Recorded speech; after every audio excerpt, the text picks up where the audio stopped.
ಎಲ್ಲರಿಗೂ ನಮಸ್ಕಾರ. ನಾನು ಗೆಲುವೇ ನಮ್ಮ ಗುರಿ. ಸ್ನೇಹಿತರೆ, ಎಲ್ಲರೂ ಹೇಗಿದ್ದೀರಿ? ನಾನು ನಿಮಗೆ ಇಲ್ಲಿ ಹೇಳಬೇಕಾಗಿರೋದು, ಇಲ್ಲಿ ಹೂಡಿಕೆಯನ್ನ ಮಾಡಲಿಕ್ಕೆ ನಿಮ್ಮ ಪ್ರಕಾರ ಯಾವೊಂದು ಸ್ಥಳ ಬೆಸ್ಟ್ ಅನಿಸಿರಬಹುದು? ಯಾಕಂದ್ರೆ ನೋಡಬಹುದು ಎಮೋಷನಲ್ ಆಗಿ ಬೆಂಗಳೂರು ನಗರದ ಆಸ್ತಿ ಮಾರುಕಟ್ಟೆ ಯಾವಾಗ್ಲೂ ಕೂಡ ಒಂದು ರೀತಿ ಚುರುಕಾಗೇ ಇರ್ತದೆ. ಆದರೆ ಇಲ್ಲಿ ಒಂದು ವರ್ಷ ಶಾಂತವಾದಂಥ ಪ್ರದೇಶ ಮುಂದಿನ ವರ್ಷ ಆದ್ರೂ ಆಕಸ್ಮಿಕವಾಗಿ ಅಭಿವೃದ್ಧಿಯನ್ನು ಹೊಂದುತ್ತಾನೆ ಇರ್ತದೆ. ಅದರಲ್ಲಿ ಸಾಮಾನ್ಯವಾಗಿ ಏನಂದ್ರೆ ಹೊಸ ರಸ್ತೆಗಳ ನಿರ್ಮಾಣ ಆಗಿರಬಹುದು, ಆಮೇಲೆ ಮೆಟ್ರೋ ಮಾರ್ಗ, ಅಲ್ಲಿನ ಒಂದು ರೀತಿ ಉದ್ಯೋಗಾವಕಾಶ ಮತ್ತು ಏನೋ ಒಂದು ರೀತಿ ವ್ಯಾಪಾರ ಚಟುವಟಿಕೆಯನ್ನ ಆರಂಭವಾದಾಗ ಅಲ್ಲಿರುವಂತಹ ಒಂದು ಪ್ರದೇಶ ಆಸ್ತಿಗಳ ಮೇಲೆ ಹೂಡಿಕೆಯನ್ನು ಮಾಡಲಿಕ್ಕೆ ಬೆಸ್ಟ್ ಆದಂತಹ ಒಂದು ಪ್ರದೇಶವಾಗಿದೆ. ಯಾಕಂದ್ರೆ ನೋಡಬಹುದು ನೀವು ಇಮೋಷನಲ್ ಆಗಿ ರಿಯಲ್ ಎಸ್ಟೇಟ್ ನಲ್ಲಿ ಯಾವ ಒಂದು ಪ್ರದೇಶಕ್ಕೆ ಬೇಡಿಕೆ ತುಂಬಾ ಹೆಚ್ಚಾಗಬಹುದು. ಯಾಕಂದ್ರೆ ಇದ್ರ ಬಗ್ಗೆ ನೀವು ಸಂಪೂರ್ಣವಾಗಿ ತಿಳ್ಕೊಳ್ಬಹುದು. ಒಂದನೇದು ಹೇಳ್ಬೇಕಂದ್ರೆ ಉತ್ತರ ಬೆಂಗಳೂರು. ಅಲ್ಲಿ ಏನಾಗಿತ್ತಪ್ಪ ಅಂದ್ರೆ ಒಂದಾನೊಂದು ಕಾಲದಲ್ಲಿ ಅಂತ್ಯವಿರಲಾರದನೆ ಖಾಲಿ ಜಾಗಗಳು ಇದ್ದವು. ಈಗ ಅಂತ ಒಂದು ಪ್ರದೇಶ ಸಂಪೂರ್ಣವಾಗಿ ಬದಲಾಗಿದೆ ಹೇಳ್ಬೇಕಂದ್ರೆ. ಯಾಕಂದ್ರೆ ಅಲ್ಲಿನ ವಿಮಾನ ನಿಲ್ದಾಣಗಳ ಬೆಳವಣಿಗೆ ಆಗಿರಬಹುದು, ಹೊಸದಾಗಿ ಬದಲಾವಣೆಗಳಾದಂತ ರಸ್ತೆ ಮಾರ್ಗ, ಜಮೀನುಗಳ ಲಭ್ಯತೆ, ಇದಕ್ಕೆ ಸಂಬಂಧಪಟ್ಟಂತೆ ಅಲ್ಲಿನ ಬೇಡಿಕೆ ವರ್ಷದಿಂದ ವರ್ಷಕ್ಕೆ ಬೇಡಿಕೆಯನ್ನು ಹೆಚ್ಚಾಗ್ತಾನೆ ಇದೆ. ನೋಡಬಹುದು ನೀವು ಆ ಸೈಡ್ ಯಲಹಂಕ ಆಗಿರಬಹುದು, ಆಮೇಲೆ ಜಕ್ಕೂರು, ಬಾಗಲೂರು, ಅಲ್ಲಿನ ಒಂದು ರೀತಿ ಕಡೆ ಮನೆ ಖರೀದಿ, ಆನಂತರ ಅದಕ್ಕೆ ಸಂಬಂಧಪಟ್ಟಂತ ಒಂದು ರೀತಿ ಹೂಡಿಕೆಯನ್ನು ಆಗಿರಬಹುದು.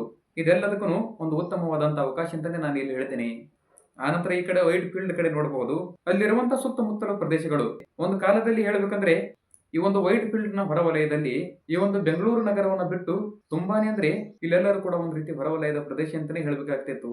ಆದ್ರೆ ಆ ಒಂದು ವೈಟ್ ಫೀಲ್ಡ್ ಇವತ್ತಿನ ದಿನ ಏನಾಗಿದೆ ಅಂದ್ರೆ ಸುತ್ತಮುತ್ತಲು ಸಂಪೂರ್ಣವಾಗಿ ನಗರ ಪ್ರದೇಶದಂತೆಯೇ ಬೆಳವಣಿಗೆ ಆಗಿದೆ ಹೇಳ್ಬೇಕಂದ್ರೆ.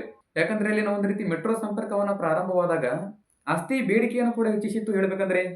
ಆ ಕಡೆ ನೋಡಬಹುದು ಒಂದು ರೀತಿ ಕಡಗೋಡಿ, ಕನ್ನಮಂಗಲ, ಆಮೇಲೆ ಹೊಸಕೋಟೆ ಆಗಿರಬಹುದು, ಈ ಭಾಗಗಳಲ್ಲಿ ಇನ್ನೂ ಒಂದ್ ಸ್ವಲ್ಪ ಹೆಚ್ಚಿನ ಪ್ರಮಾಣದಲ್ಲಿ ಒಂದು ರೀತಿ ಸೂಕ್ತವಾಗಿ ಬೆಳವಣಿಗೆಯಾಗುವಂತ ಒಂದು ಸಾಧ್ಯತೆ ಇದೆ.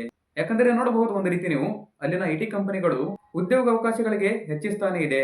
ಅಲ್ಲಿನ ಬಾಡಿಗೆ ಮನೆಗಳಿಗೂ ಕೂಡ ಸದಾ ಯಾವಾಗ್ಲೂ ಉತ್ತಮವಾದಂತಹ ಒಂದು ಬೇಡಿಕೆಯಲ್ಲಿ ಇದೆ. ಆನಂತರ ಈ ಕಡೆ ಬರಬಹುದು ಸರ್ಜಾಪುರ ಹತ್ರ. ಅಲ್ಲಿನ ಸರ್ಜಾಪುರ ರಸ್ತೆ ಯಾವಾಗಲೂ ಕೂಡ ಚಲನೆಯಲ್ಲಿರುವಂತಹ ಒಂದು ಪ್ರದೇಶ ಅದು. ನೀವೆಲ್ಲರೂ ನೋಡಬಹುದು ಒಂದು ರೀತಿ ಅಲ್ಲಿ ಐಟಿ ಕಂಪನಿಗಳು ಇರುವಂತಹ ಒಂದು ಕಾರಣದಿಂದ ಅಲ್ಲಿನ ಬಾಡಿಗೆ ಮನೆಗಳಿಗೆ ದೊಡ್ಡ ಪ್ರಮಾಣದ ಒಂದು ರೀತಿ ಬೇಡಿಕೆ ಇದೆ ಹೇಳ್ಬೇಕಂದ್ರೆ. ಅಲ್ಲಿನ ಒಂದು ರೀತಿ ಮೆಟ್ರೋ ಯೋಜನೆಯ ವಿಸ್ತರಣೆಗಳು ಕೂಡ ಅತಿ ಹೆಚ್ಚಿನ ಪ್ರಮಾಣದಲ್ಲಿ ಒಂದು ರೀತಿ ದೊಡ್ಡ ಮಟ್ಟದ ಬೇಡಿಕೆಯನ್ನ ಕೂಡ ಇದೆ. ಯಾಕಂದ್ರೆ ಅದಕ್ಕೆ ಸಂಬಂಧಪಟ್ಟಂತೆ ಸಾಮಾನ್ಯವಾಗಿ ನಾನು ಹೇಳ್ಬೇಕಂದ್ರೆ ಅಲ್ಲಿನ ಮೆಟ್ರೋ ಯೋಜನೆಯ ವಿಸ್ತರಣೆಗಳನ್ನ, ಅಲ್ಲಿನ ರಸ್ತೆ ಸಂಪರ್ಕಗಳು ಕೂಡ ಆಗಿರಬಹುದು, ಆಮೇಲೆ ಟೌನ್ಶಿಪ್ ಯೋಜನೆಗಳಾಗಿರಬಹುದು, ಇವೆಲ್ಲವನ್ನ ಸರ್ಜಾಪುರ ರಸ್ತೆಯ ಬೆಲೆಯನ್ನ ವರ್ಷದಿಂದ ವರ್ಷಕ್ಕೆ ಹೆಚ್ಚಾಗ್ತಾನೆ ಇದೆ. ನೀವು ನೋಡಬಹುದು ದೊಡ್ಡಮ್ಮಸಂದ್ರ ಅತ್ತಿಬೆಲೆ ಕಡೆಗೆ ಹೋಗಬಹುದು, ಅಲ್ಲಿನ ಒಂದು ರೀತಿ ವಿಸ್ತರಣೆಗಳು ಕೂಡ ಅತಿ ಹೆಚ್ಚಿನ ಪ್ರಮಾಣದಲ್ಲಿ ವೇಗವಾಗಿ ಅಂದ್ರೆ ನಡೀತಾನೆ ಇದಾವೆ. ಅಲ್ಲಿ ಏನಾಗಿದೆ ಅಂದ್ರೆ ದೊಡ್ಡ ಹೂಡಿಕೆದಾರರಿಗೆ ಆಕರ್ಷಕವಾಗಿ ಆಯ್ಕೆಯಾಗುವಂತ ಒಂದು ಸ್ಥಳ ಅಂತಾನೆ ನಾನು ಹೇಳ್ತೀನಿ. ಯಾಕಂದ್ರೆ ನಿಮಗೆ ಒಂದು ರೀತಿ ಸ್ಥಿರ ಬಾಡಿಗೆಯ ಆಧಾರ ಬೇಕಂದ್ರೆ ಈ ಒಂದು ಅತ್ತಿಬೆಲೆ ಕಡೆಗಳಲ್ಲಿ ಬಹಳ ಅದ್ಭುತವಾದಂತಹ ಒಂದು ಸ್ಥಳ ಅಂತಾನೆ ಹೇಳ್ತೀನಿ. ಆನಂತರ ಈ ಕಡೆ ಬರಬಹುದು ರಾಮನಗರ, ಕನಕಪುರ.